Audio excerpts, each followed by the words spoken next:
spoken by people following conscious. You may know a lot of them, never think that you got this. Wise words, pay attention to these wise words.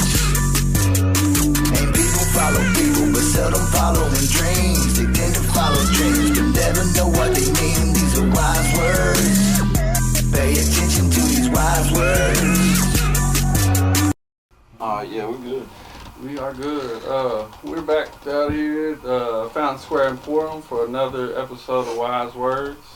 We got Quintin McClellan here with us today, and of course, Whitey Pines. I have a feeling this was going to get a little spicy today, so we're just going to talk and see what comes out of it all. Quintin, man, give us just a little brief background on who exactly you are. All right. Quintin McClellan.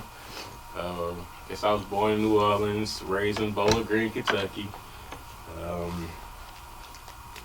see, got two beautiful kids, 18 and 15. Entrepreneur. No, that's right. Self-made. Hate to say that, but definitely self-made. It's alright to pat yourself on the back and say that, man, because I feel the same way. So it's alright to do that when you got the accomplishments to back it up. That's true. So go back, start back in the gap. What brought you to Kentucky, New Orleans? Well, in '93, we moved to Franklin, Kentucky. My mom took a job at the Medical Center in Franklin, Kentucky as a nurse assistant. Then she transferred to the Medical Center here in Bowling Green, and that's what got us here in Bowling Green. From '93 to '95, we was in Franklin, Kentucky from '96 until today. We're in Bowling Green. So, and how old are you? I'm 37. I'll be 38 in 8 days, May 29th. Happy early birthday. Appreciate it. Make sure y'all wish him a happy birthday. It might be belated when y'all see this, but still. Man, I know, we kind of met at the gym and stuff, man. I know you steady in the sauna, and that's where we kind of connected. But you got a food truck, the Taste of New Orleans? Yes, sir. Yes, sir. Okay. Yes, sir. How long have you had that going? It'll be 3 years.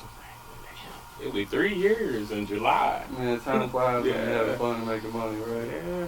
So, what got you in the food business? Let's see. In 2005, that's when I really actually started doing Big Easy. That's what it was before it was Tasting New Orleans. I got out of prison, couldn't get a job, put applications in everywhere, and a little box that comes up. Are you a convicted felon? And so I just sit there ponder looking at it like, damn, should I answer it? Yes. Then they're going to hire me. If I answer it no, and then find out I'm a felon, they're going to fire me. Right. I'm just like, forget it. You know what I mean? So I say yes. Of course, didn't get a job. And then they boot me out the door. And I was like, man, this can't be life. And so my father's a chef, recipe to his soul. That's where the food come in my mind. I was like, you know what, let's take my talents and make some money off it. And I created a little thing called Big Easy Soul Food. That was in 05. I did it at my mom's house. He wasn't supposed to. But back in 05, it wasn't as bad as it is today. Right. But you was young buck then. I was 18. Yeah. I was fresh 18. About to be 19. And I didn't have no directions. I didn't know the first thing how to do a business, you know what I mean? But I knew I needed some money. Yeah. You just know people was hungry and you could cook, right? Exactly. And I was doing a meat and three. That's what it was back then. 1 meat, 3 sides of bread. You know what I'm saying? $12. Yeah. And I was banging. Took off, made a nice name for myself. So you was catering then? Yes, catering. Pretty much delivery. I won't let nobody come up on me where I was at. You know what I mean? I send it out to people. Then I got in trouble. The city came in on me. 39 people told on me. I could throw every name out there, and I don't care how they feel about it. But 39 people told on me. 39 people told on me. For food, right? For food. Oh, for selling food at my house. They had to be all restaurant owners. 3. At the time, I don't know if y'all remember, it was called Burger and something. It was right there on Chestnut Street, right there by the Asian, the Thai place. He was one of them. I'm sorry, I forgot his name, but he was one of them. That was one of the major restaurants that told on me. Then the Thai people told on me. And so you gotta be hurting their business for them. I was tearing their ass up. Like that. Excuse my language. I was tearing their ass up. It's like, I knew I was tearing people up because some of the people that was coming to me trying to shake me down, I'm like, damn, y'all know me? Like, I don't even know who I am. Like, they was like, man, your food is hurting our business. You need to stop. I'm like, stop what? Do better business then, right? Just selling food at my mama's house, bro, so I'm taking your business. Well, anyways, they told on me, man. So the first paper they gave me, it was a warning, pretty much a verbal warning. Cease and desist type. Yeah, type stuff, yeah. And then the second one they gave me was a pink slip. And that one pretty much saying you need to stop. You know, stop doing it. Cease operations. Good, stop right? doing it. And I'm hard-headed. I kept going. Then they give you a yellow slip. Now, the yellow slip, that comes with a fine. And you have to go in front of the judge and everything about the stuff. And then they sign you up for that fine. It's a $5,000 fine for cooking outside your house without no license. And that's my first time ever hearing that you need a license to sell food. Like, I didn't know nothing about that. And so, but I can't. And now, all this time, not one person probably got sick. Never. Not one, you know what I mean? Never. I'm certified. Like, you doing good business and they trying to shut you down. Trying to shut me down. And, like, I knew how, like, when they come inside the house, even Brandon is the health department's name. His name is Brandon. You know first name basis with him. Yeah, I know everything. I know them all, man. I know all the ins and outs. But he would come in and search. Like, look. He's like, man, you got your 3 compartments right here. You got your hot water right here. He's like, you doing everything you're supposed to be doing. Like, he's like, this is crazy. But I didn't have a hood system. And that's the major thing of selling food. You have to have a commercial hood and a grease trap. And so homes don't come with those. So you will never approve a house. I don't care what nobody say, you can never approve a house of cooking out of your house in Bowling Green, Kentucky. It's not possible. So, yeah. Isn't it kind of ironic, though, man? Because, like, I don't care. It ain't even going to be a felony. If you get a misdemeanor, it makes you charge the chances of getting a real a job. Like, they put you in a corner where it's like you almost got to do some illegal shit just to survive. And you went and did some legal shit with a little bit, you know what I'm saying? You wasn't in the gray area. So, all right, back to the 39 people, though. That was 3. The other 36, like, why would they report? Like, haters, what's going on with that? Haters. That's wild. They was doing the same stuff. They weren't making no noise. I was making all the noise. So they just gonna tell on me, get me out the way so they could do the same stuff I was doing. And still to this day, that's what they doing now. And so, but, I mean, you got to count all your haters, too. Oh, if yeah, you count 39, you 39 haters, and then you got haters that probably didn't tell on you, that were just wanting you to fail. And then you were still booming business. I mean, hell, that's damn near half the city right there. That's, you know what I'm saying, that you're affecting some way. So yeah, forever hater. That's, there's a lot of people that's happy with it, but they ain't gonna say nothing. Right.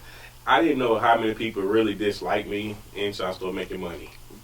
And like people, like I said, I didn't think they even knew my name. They was telling me about all the BS I was doing, talking about how my food's this, my food is that. I'm like, what's your name? Like, who are you? How do you know me? It was just weird, man. I don't know if it's just Bowling Green or maybe it's just me. Well, but the thing is, if you went on like Hell's Kitchen and fuck around and won or something, then half them people would be like, man, I've fucked with him since day one. Yeah, they praise me now. They just quiet with it. I got a lot of secret fans. A lot of people use fake accounts and order from DoorDash. The reason why I know fake accounts because the numbers. I'm like, what is this number?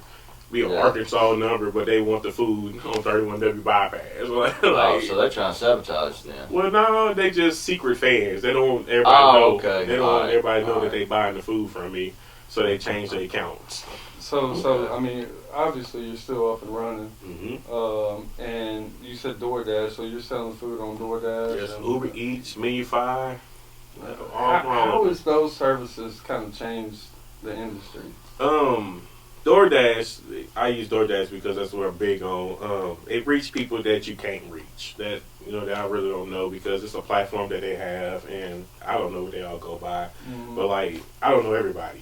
But that Big Easy and that Taste of New Orleans is out there to everybody. And so it's just like, it's easier that way. Yeah, and I ain't gonna lie, that shit would sound good to me. Like, if I'm sitting at home and like, damn, I'm tired of pizza, like, and I'm just scrolling and I see, you know, a Taste of New Orleans, that catches my eye right there. Like, shit, that's different, you know? Yeah, that's all I hear. So do they charge a fee? They do. For DoorDash, like to the businesses? Yeah, it's 2.5.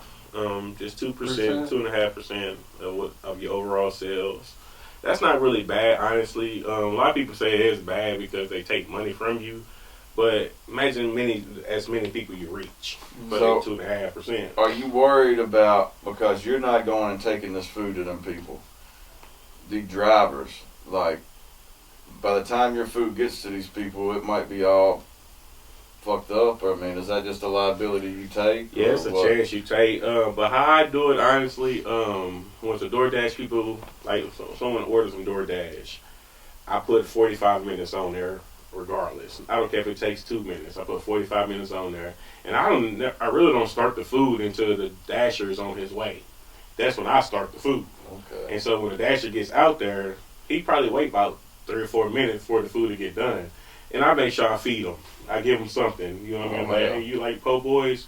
They're like, what kind? I'm like, I got a shrimp po' boy right here. They're like, yeah. They're like, man, it's still hot because I just fixed it for you. So to keep your mind to not mess with this food. So while you waiting, you know what I mean? You're eating when you're waiting. So that's how I get all away from all of the fuckery. It's feeding the drivers. That's very that's it. It helped me out for the 2.5 years I've been doing it. That's what they talk about. They're like, you got some food today? I'm like, oh, it's like, y'all already know who I am. You know what I mean? Like, if I was a DoorDash driver, I might be putting people on it. Like, they do. You need to try to taste They do. I promise you, they do. Every driver down here was like sold to, they pick food up, they come back get food. Yeah. I'm like, oh, I got a customer right here. You know what I mean? Like, it's worth the little freebie. Everybody involved is happy. Everybody's happy. That's good. And that's how you get good reviews from the food, get good reviews for the drivers. It's like everybody's happy. You know? Well, I want to touch on it before I forget about it. So I know with the DoorDash platforms and all of that, there is a lot of, what do they call them, secret kitchens? Yeah, ghost kitchens. Ghost kitchens. Will you tell everybody a little bit about that? Because I just learned about this in the last 6 months probably. So I'm sure there's a lot of people don't know anything about that. So ghost kitchen is considered a ghost. What it is a unregistered kitchen like McDonald's and Burger King. Those all considered registered kitchens. A ghost kitchen is an unregistered kitchen, but you still got the health department permits. You still got everything you need to run a restaurant.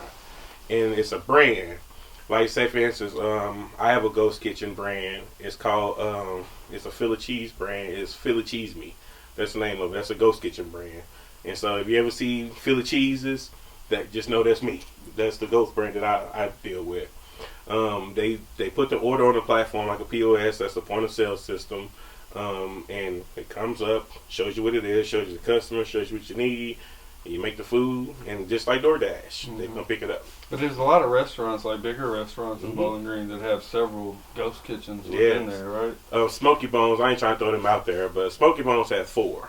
They have a wing place, they have 3 burger places, and they have a pizza place. I hate to say it, but Smoky Bones sells pizza out there as well. But you got to go through the DoorDash and stuff to get those items off the menu. Yes, oh, hell.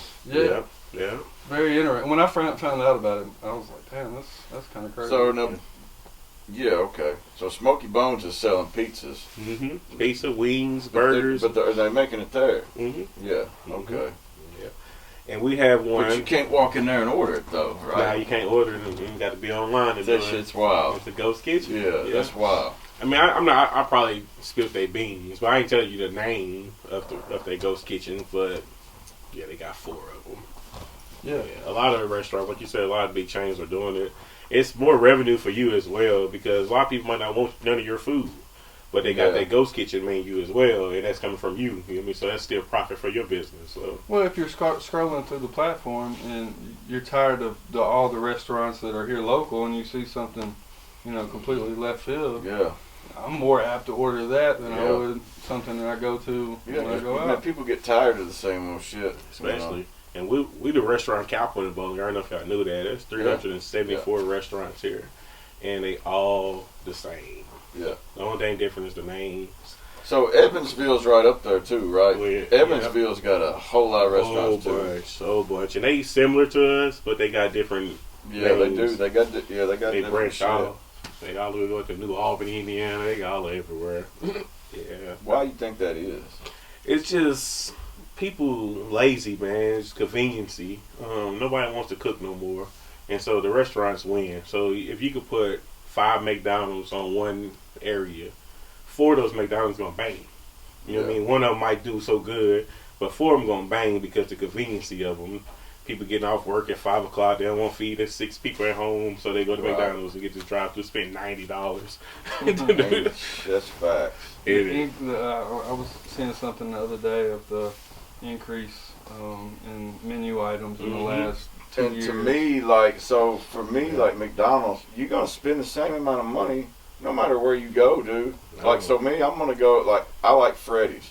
Yeah, I'm gonna spend the same amount of money at Freddy's, maybe even less than what I'm gonna spend at McDonald's. Yeah. Why the fuck would I go to McDonald's? Right. You know what I mean? Like, For me, it's the kids. That's what's Yes, it is the kids. That's Yeah. all it is. The kids is keeping It's branded. McDonald's in business. It's branded. Yeah, the kids.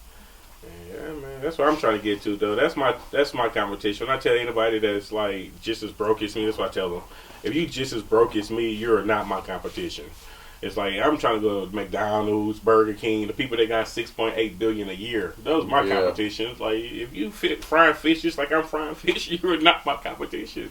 but don't you want, because you could have a different market though. Like, if you're focusing on quality, McDonald's really ain't even your competition At all. because they're 6 billion sold, but they're crap, right? Yeah, you're right. I focus on quality and revenue. You know, I try to give people the best food for their buck. Yeah. And so far, so good. I haven't heard nothing bad about my food. Even people that dislike me, I still haven't heard nothing bad about the food. So, I mean, this is a little off subject, but relative. These Boudin balls are taking over.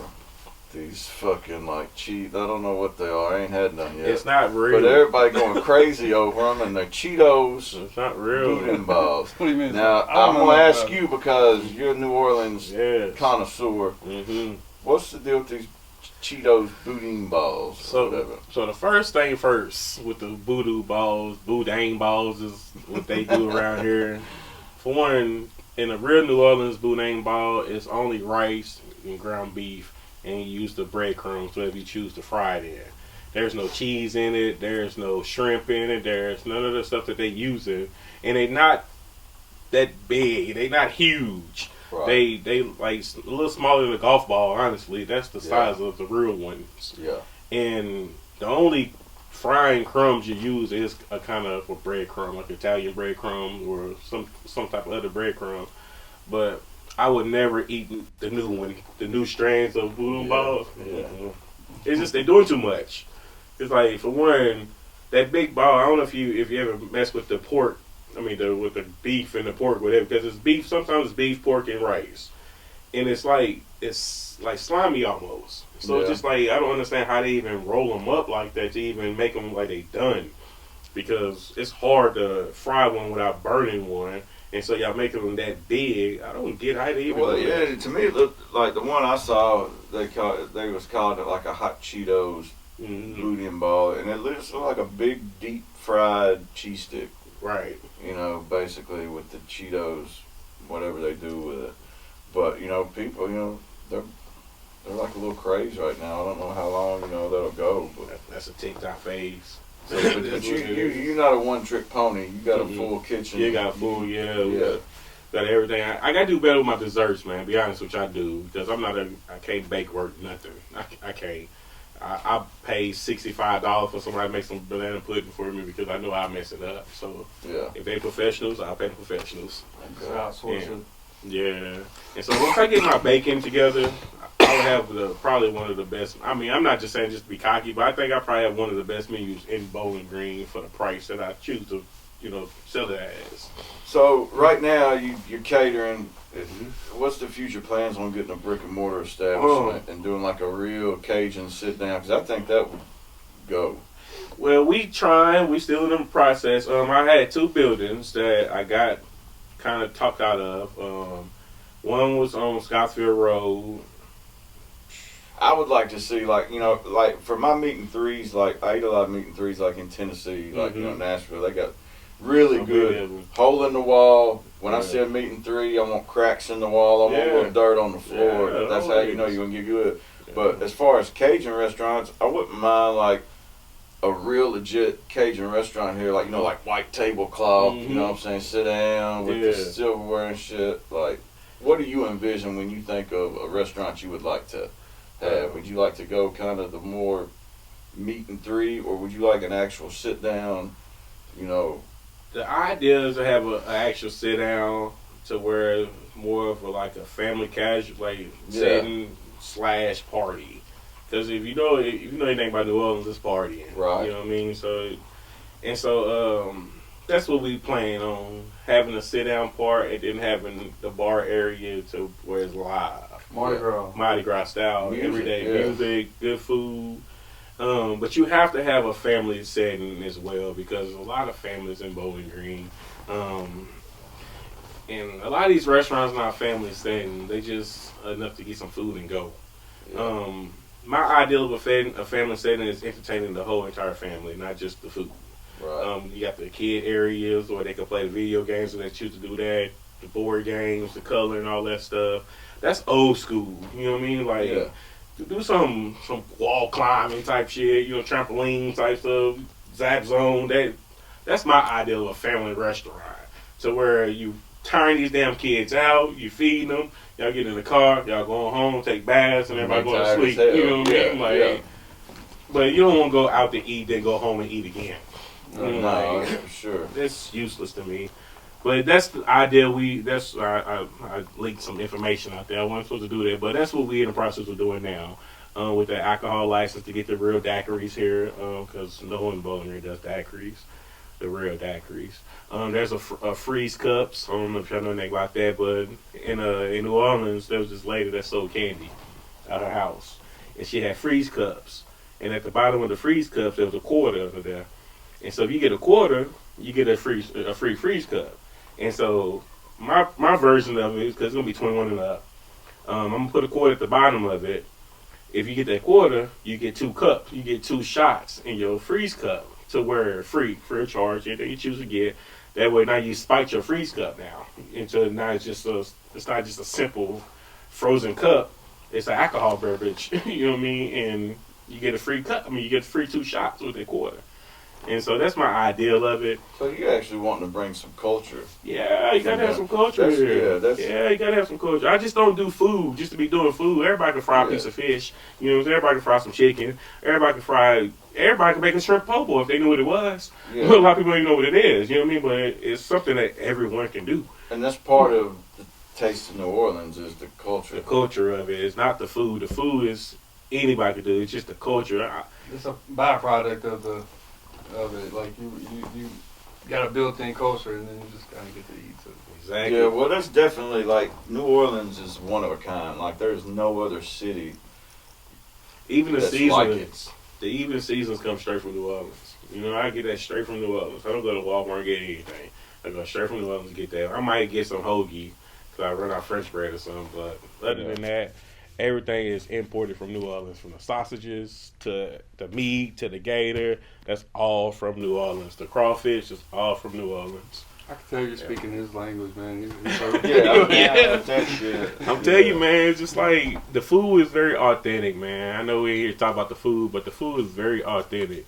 And that's why I took pride in it. That's why I ain't understand my pricing, because I wasn't really worried about the pricing. I'm trying to make sure the food good. And then I'll figure the pricing out later on. But yeah, like I got $40 for some gumbo. And people like, $40 for some gumbo. I was like, well. How much gumbo is it? It's, be honest with you, in New Orleans, a big bowl of gumbo is going to cost you $12. That's it. But you got to think, you got 150 people on one side of the street doing gumbo. Then you got 300 other people on the other side of the street doing gumbo. Yeah. We ain't got nobody in Bowling Green doing gumbo. You know what I mean? They doing gumbo across the street over there some days. They don't do it every day. So it's just like. And it's probably hit or miss as far as. Well, he's from New Orleans too, though. Oh, yeah? Yeah, so he might be alright over there, to be honest with you. You ain't tried it? Mm-mm. What We ain't gonna mention his name, but yeah, we ain't gonna talk about it. Like, I don't go over there. Oh, okay. Yeah, I don't go over there. None person against him. I tried to get a job one time. Let's throw that out there. It's probably like 8 years ago. I tried to get a job over there, and he looked at me up and down like I was a piece of shit. You know what I mean? So I was just like, you know what? Cool. I never stepped foot in here. And same owner, same everything. So ain't nothing changed. And so I just stay away from everybody.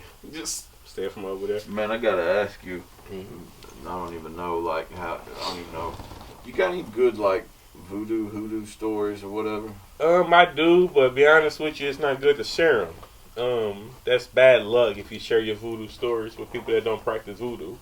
That's a story in itself. Yeah, it's a story by itself, to be honest with you, because it's almost like witchcraft, to be honest with you, man, but I ain't gonna go into that. But I do know how to do voodoo. I know people voodoo, take that shit serious from down there. Like, people up here kind of ain't they got laugh a it clue. off. Yeah, like, nah, that shit's real. Like, they have no clue, like, that shit. If you from down there, you believe that shit. It's scary, bro, for real, to sit there and experience some of the stuff I experienced due to the voodoo. Bro, like, I don't know. I don't want to part of it. It's not something to be playing with, man. Like, for real. That's why I was kind of apprehensive about asking you that, but I was like, man, I gotta ask him. Yeah. You know what I mean? Like, yeah, I ain't gonna tell you the secrets, though. I ain't gonna tell you none of my stories. It might come back on me. Right. I try to forget about them. You know what I mean? Like, that's interesting. Yeah. So it's like, even the little skeleton over there. Like, you could transfer a soul into that skeleton right there. To be honest with you, just like that. Well, you know, that does have a New Orleans vibe to it. That's what I'm saying, looking at it. oh, yeah. And so, man, it's not something just be sitting around talking about, like, the weather. You know what I mean? That's some serious stuff. Like, honestly, it's like religion. It's almost like... So, and people are reckless with that, right? Like, they don't even know. You can just conjure some shit up by just speaking on it. Just speaking on it. And you step outside and all that shit that you was talking about is just happening right in your face. Well, that's not even voodoo, though. That's just life. That's life, yeah. You speak things into existence all the time. Yeah. And a lot of people aren't careful with that. You know, if you're always talking about, I got all these bills and shit, guess what? You're going to get more bills. You get more bills. That's one thing I would say, that the Deep South, you know, like, there's a wisdom that comes from the South, you know what I'm saying? I'm not sure exactly, like, where it comes from, but especially, you know, like, most people try to be kind with their words, you know, because they understand, you know, the gravity and how real things you say can manifest, you know. So, I guess switch gears just a little bit. I'm curious about this because I just kind of noticed it recently. So, are you doing another business as well? I do. We do the towing and the roadside assistance. We do jump starts. We do all that stuff. Me and a partner, we went half on the little truck. You know what I mean? So, how can people find that? Well, I normally post. I mean, like, not videos, but I post statuses the days I'm doing it. I do it every day. Some days I'll be forgetting to even post because we be so busy. Right. And I didn't think it was going to be that busy. I thought it was just going to be like a hidden there. Shit. Some days, man, it's like nonstop from 6 in the morning to like 10 o'clock at night. I don't see why people get in tow truck stuff. Like, that shit right there, that's not for me. Honestly, I just try to invest in some money in it. But A lot of drama can be open with oh, that too, man, right? so much. It's like... You can get shot at and Ooh. more shit, right? I mean, we had a story the other day. Carmart be trying to give, I guess, accounts with them to go pick up people that's not paying and pick up their cars and stuff, and they give you like $150 a car. That sounds like a lot of money, but like sometimes though, what they don't tell you, these people be like $3 behind, $4 behind, $10 behind, $150 behind, but they want you to go get their car. You know what I'm saying? Well, you don't have no dog in this fight. You just picking up the car. And then they come in running behind you or come outside showing you that their papers, that they saying that they filed bankruptcy on it, or they just talked to the manager and he said do it tomorrow. Stuff they don't tell us. Yeah. And so we in the middle of that stuff and be like, no, you dropped my stuff, blah, blah, blah. Dude put a gun on me the other day. And I was just like, bro, you can have your damn car. I'm like, I don't care about this, but you pulling a gun on me now, that's something totally different now. Yeah. He was like, fuck this car. You know what I'm saying? Now you make me feel like I gotta defend myself. Yeah. He like, drop my car now. I was like, bro, for $150, I gotta drop it because that's how I'm getting paid. You know what I mean? So once I put this car up, bro, I need to be paid. Yeah. And so he gave the money, whatever, and put his gun down. And he's like, man, you gonna call police on me? I'm like, nah, I'm still trying to figure out what I should do to you. I ain't worried about the police. You know what I mean? It's like, bro, you don't do that to people. Right. And so that tow truck business, man, is good. It's good money, but I wish I could get out of it. But it's great, though. But, yeah, I'm always on there. Cheap Toes is the name. Cheap Toes LLC. You can contact me at 270-996-9212. That's one thing I've always thought, like tow trucks and bail bonding. Like, that would be two things. Can't do it around here, though. Now, bail bonding, you can't do it around here. No, but you can do it in Tennessee. Yeah, do it in Tennessee, I know a few people do it down there. And that's good money, too, but it's liability as well. Mm-hmm. Right, yeah. Because a lot of people don't care about going to jail. You know what I mean? So they'll skip out on you at a minute. Now you stuck with paying the money. Yeah, they got rabbit blood. Yeah, man. run. But yeah, we doing that. That's doing that as well. I mean, we do all kinds of stuff, man. Honestly, we're doing a lot of different things. Definitely got an entrepreneur spirit, like you said earlier. That's what we like to have on here, though, so we can kind of, maybe leak a little bit of wisdom for someone else that might be apprehensive to kind of jump off the limb that they're hanging on to start their own business. If people open up to me, man, it'd be a lot easier. But they won't open up. What you mean? Like, I don't know. I guess my attitude sometimes is it's not shitty. I come across not arrogant, but I come across like if a person didn't know me, sit down and talk to me, they'd think I was an asshole or like I think my shit don't stink type stuff. But it's just like if you really look where I come from and what I've been through and how I overcame the shit by myself. And that's why my attitude is the way it is. It's like a lot of people that judge me, they come around me, they talk shit about me, they spoon-fed. Mom and dad taking care of them, they live with their parents, you know what I'm saying, like all that. I've been homeless before, sleeping in my car, you know what I'm saying, type shit, and still trying to start a business, and still trying to take care of my kids, still trying to take care of me, and by sleeping in my car. And so I never had that leisure to where I go to my mom because my mom dead, so, go to my mom like, hey, mom, I need $500 to pay my rent. You know what I mean? Can you help me out? But all these people that judge me, that's the type of leeways that they have. And I don't like that shit. And so when I know that you never got it out the mud, I come at you. I come hard at you. And this probably don't make it right, but just like, you can't throw stones at me, you know what I mean, expect me just to run from them. I'm going to pick the motherfuckers up and throw them back at you. And that's how I am. But if everybody really opened up to me a little bit more and not write me off, man, I'm a smart dude, you know what I mean? Like, bought a crib, done all that stuff, you know what I mean? Got this entrepreneur mindset, and I'm all convicted felon, so I'm still moving forward. I ain't doing no better than the next person, but I'm moving, you know what I mean? I'm not standing still. I'm actually doing something with my time here. And I'm always trying to educate people to stuff. Trying to show you that there's grants for this, there's loans for that. You know what I mean? It's so much stuff that we qualify being felons. Just being a felon, you know what I mean, you qualify for. But a lot of people don't know because they don't read. You know what I mean? And so where does that, because I call that genuine advocacy. Like when you're trying to look out for somebody, where does that come from for you? Where it come from, my mama. My mama always took care of people. That's all she ever done. You know what I mean? Even people that spit on her, talk shit about her, she still gave the best quality that she had to offer. And so that's where I get it from. You know what I mean? I'm always, even though people dislike me, I'm still trying to offer, hey man, you go here and get this. Or you go here and get that. You don't have to take it, but at least you know about it. You know what I mean? That's why I try to tell people, if you don't take it, you don't have to take it, but at least you know that you can't go do that. And so that's where that comes from. And I'm not a hater. You know what I mean? I'm not a hater at all. Like, I love seeing people do good, doing way better than me. I love that because that's motivation to me. I'm like, man, they could do it. I'm like, I can't. You know what I mean? Like, because they ain't no different from me. You know what I mean? So just like, I love seeing that shit. That's why I hang with people that got a lot more than me. You know what I mean? Like, I don't get jealous about what you got. Yeah, I'm going to get it. You know what I mean? So keep being around you, I'm going to eventually get there. So, yeah, if you celebrate your wins, which I think is very important to do, But if you're around the wrong people, it comes across as being cocky confident, or arrogant. Yeah, that's the words I was looking for. Yeah, it's crazy. So, yeah, man, those people might not be the ones to have in your circle. I stay away from them.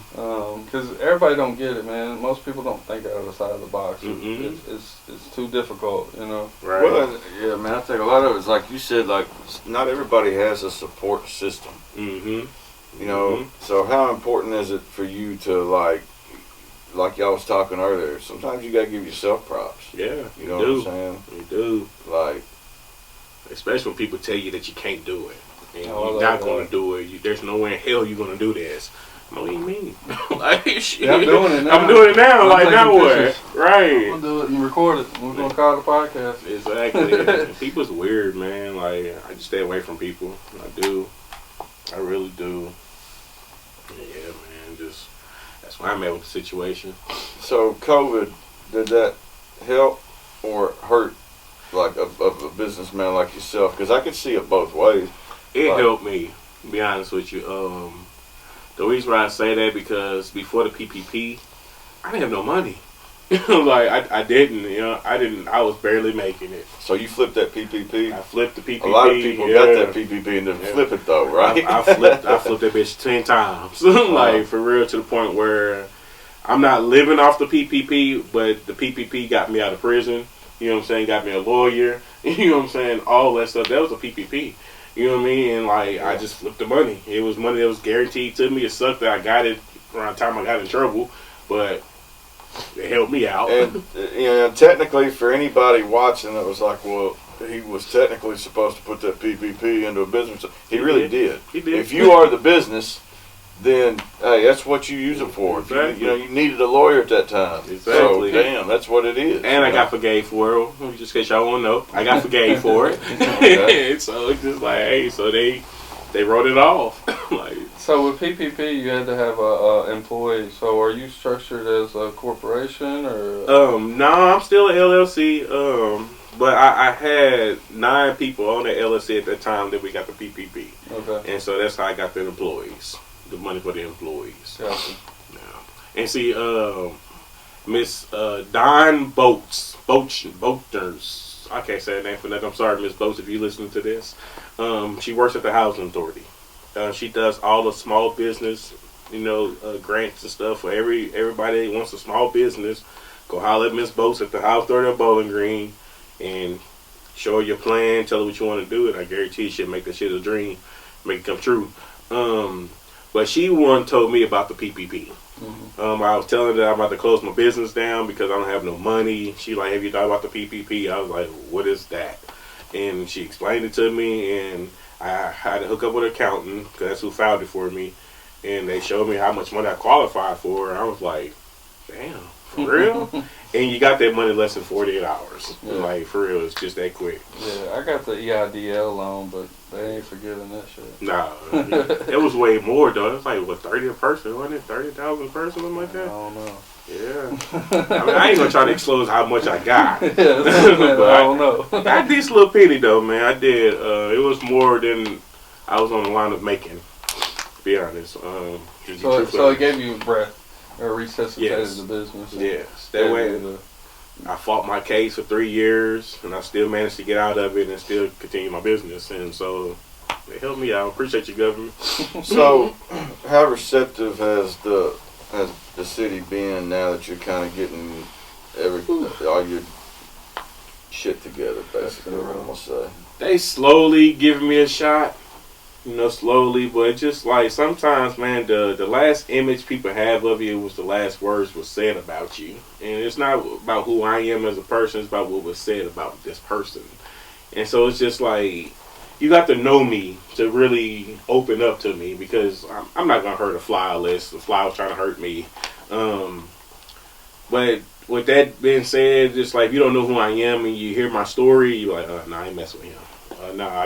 We ain't going there. We're not going to eat that. We're not going to do that.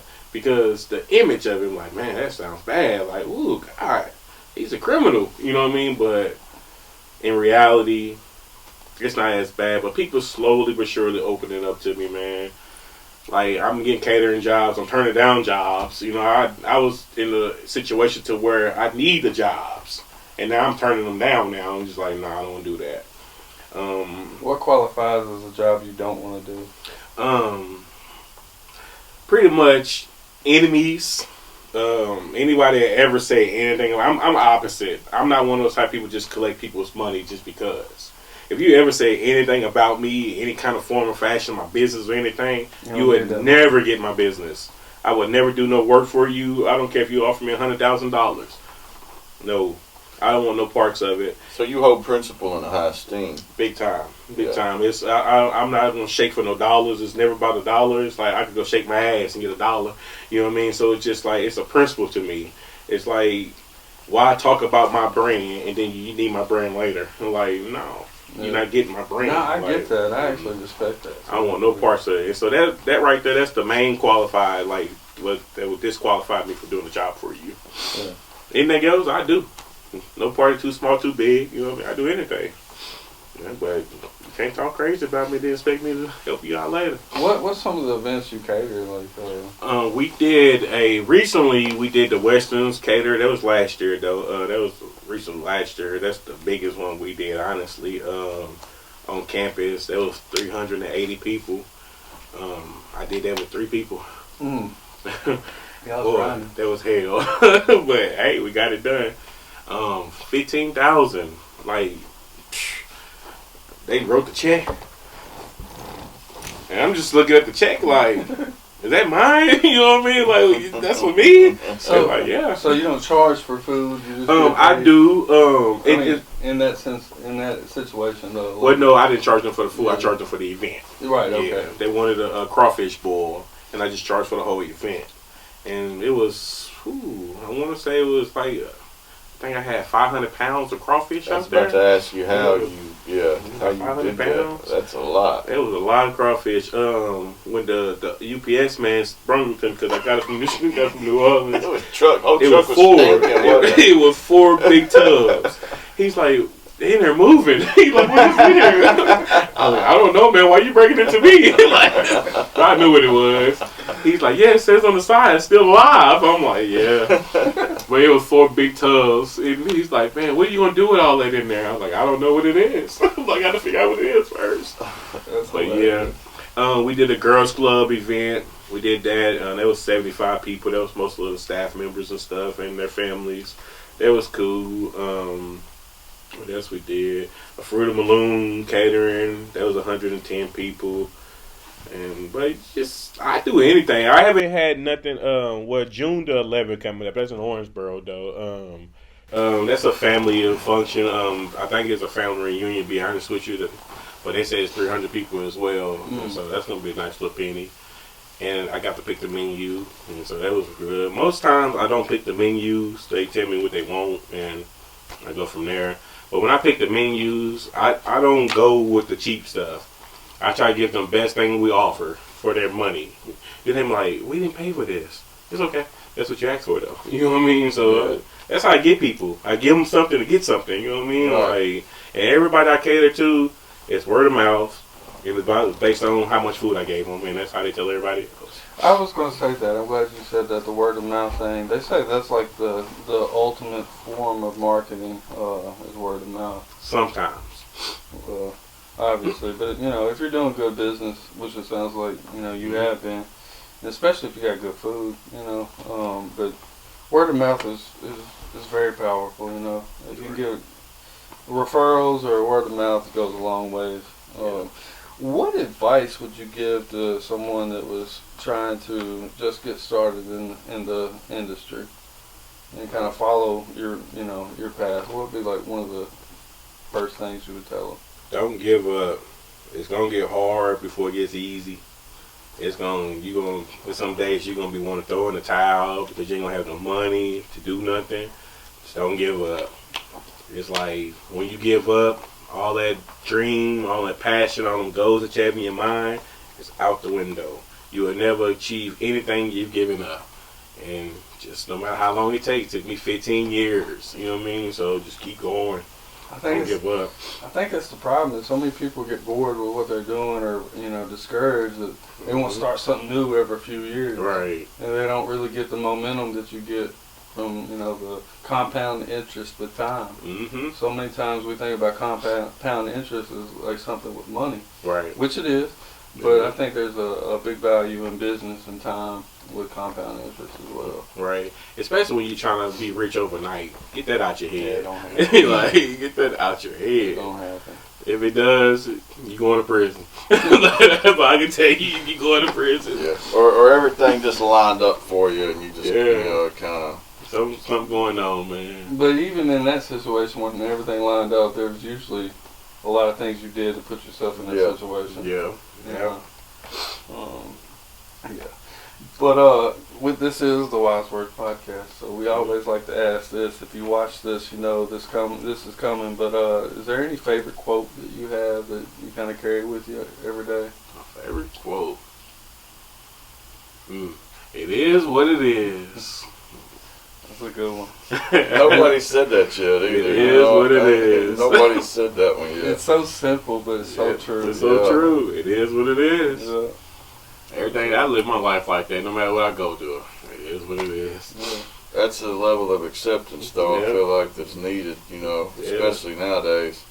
And you can't get over anything unless you accept it first. Right. You have to accept the shit first to get over it. And some things are just out of your control. Yeah. You gotta control the controllables. Exactly. It's so true. So, what's some advice, he asked you some advice you would give somebody coming into the industry. What's some advice that you give yourself for your future? Same advice I give everything. I just tell myself to keep going, stay true to myself, don't backlash, you know what I mean, and shit that I don't have, don't worry about, and keep it going.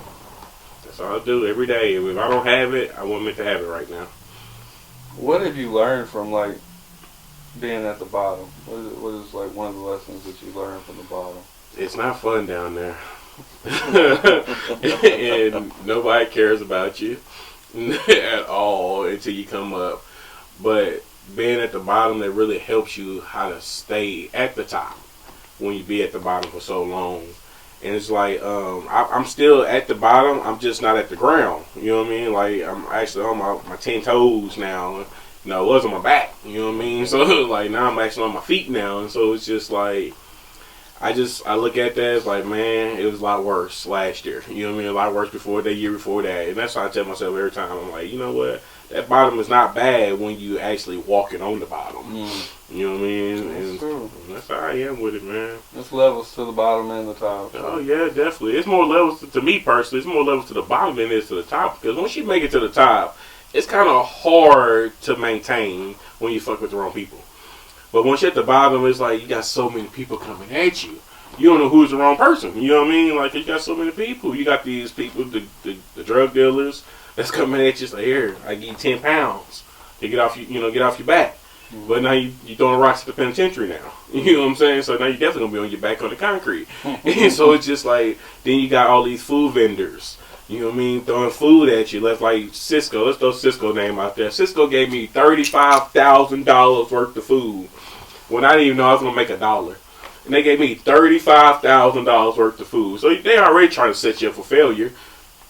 Yeah. That's what people don't understand. Well, it's the same thing with the game when, you was talking about that just a second ago. Trying to, throw you something that could put you under, Yeah. I'm like, I don't even know if I'm going to make $1, but you gave me $35,000 worth of food. I'm like, I flipped that shit. Do you do much reading? Or? I do. I read a lot, man. I read a lot of different types of books. Like some books I read back in the day, like Who Moved My Cheese. I wrote that to you one time. Now that book right there, that's a mind strategy book. Well, no, what's it called? Who Moved My Cheese? Okay. I check that out, man. It's actually kind of like an easy read, like a beginner's course. Yeah. For everything, it's nothing super complicated. Not super dope. It breaks down the basics of everything in steps. It breaks it down for you. You got to understand it, of course. You got to comprehend it, but it breaks everything down for from how you was just a little mouse to big, big boy stuff, all that stuff. Like going from 1 piece of cheese to 10 pieces of cheese all in the same week. You know what I mean? So you got to learn how to accept that stuff too. You know what I mean? How to take that. Yeah. And that's those type of books helps me like that. Mice and Men, of course, that's another book. I like kind of fictional books as well. What was it? Like The Street Lawyer. I don't know if you ever read that book. John Grisham, that's who wrote it. The Street Lawyer. Man, that's a book right there. So is that something that you try to like? The type of reader you are, you're like, man, all right, I got a set amount that I need to read every day, or are you just more like a, hey, man, I'm just gonna read it because I want to, or? It all depends on what I'm reading. Like, when I was practicing Muslim, I read the Quran a lot. I read it every day, and then the fictional books, I was like, let me get 2 in a week. You know what I mean, type stuff. But I don't have a set time of reading. I just read to educate my mind. If something I don't know, I read it. Instead of asking questions, asking Google, because I don't even believe in Google like that either, to be honest with you. Google's iffy a little bit. Yeah, they getting kind of sketchy. Agenda driven, for sure. Yeah, it's getting iffy. I got a question. Mm-hmm. What do you gain from the sauna? Because I know you spend a lot of time in it. 20 years. Okay. For one, what I know is I ain't been in about 2 weeks, man. My feet starting to swell. Yeah. So a lot of fluid. My body's holding a lot of fluid now.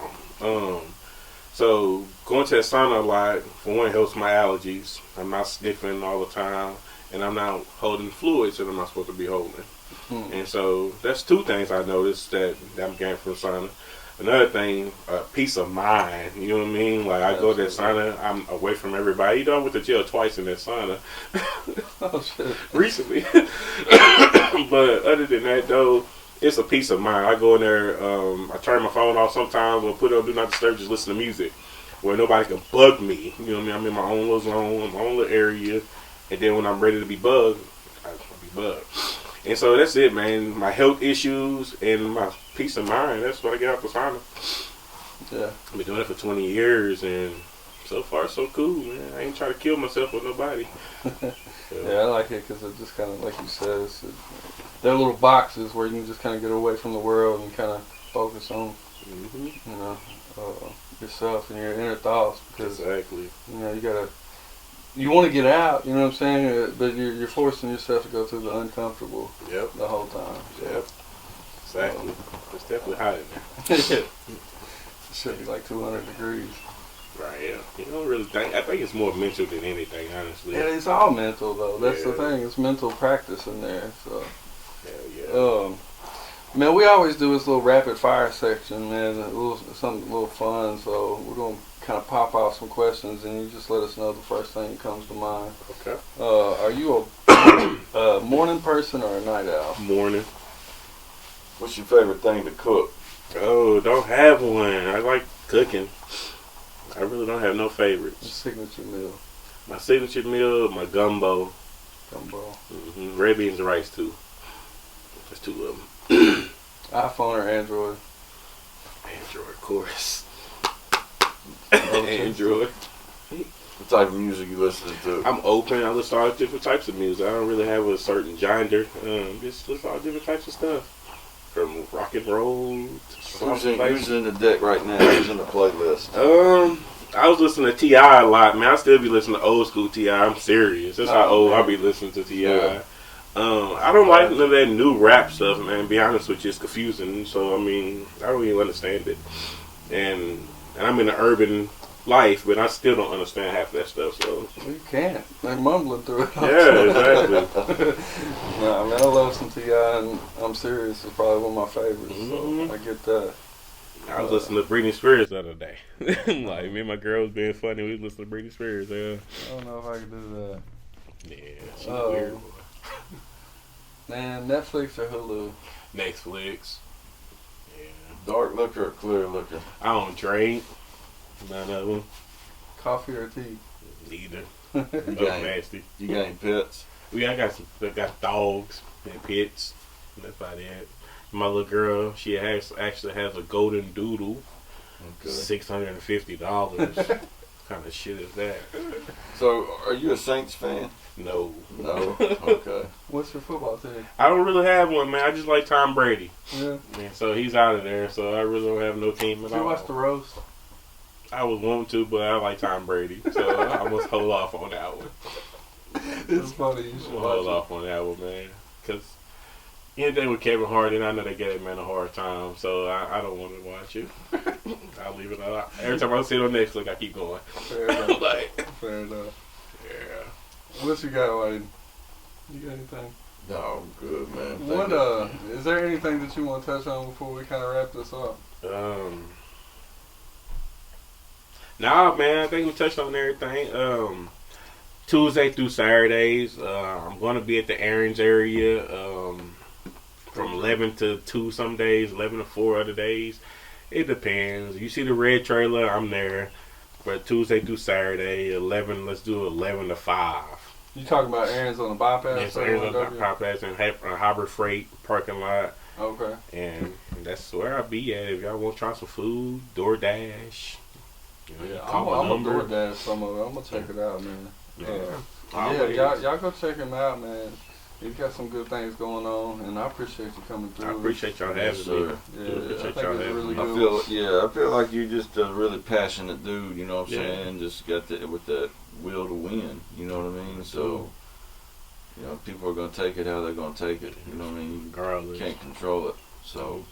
I've been trying to tone it up, though, be honest with you. But at the end of the day, I am who I am. I'm going to be who I'm going to be.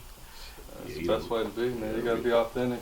And Yeah. everybody that's like you, that relates, will come, Exactly. come to you. At least I ain't fake. Yeah. That's what I said, at least I ain't fake. Could be worse. It Right, could be a whole fake. lot worse. Yeah. All right, man. Well, shit, I Appreciate y'all, you man. coming Appreciate through. y'all, man. Yeah, Appreciate yeah, y'all, yeah, man. Yeah, appreciate y'all. I needed that. Yeah. Clear my head. Man, tomorrow? Tomorrow, Saturday, Sunday, Wednesday. Oh, Get back in that time machine. yeah, this was that Saturday, Monday, Tuesday, Wednesday. I need to, man, but I think I gotta go to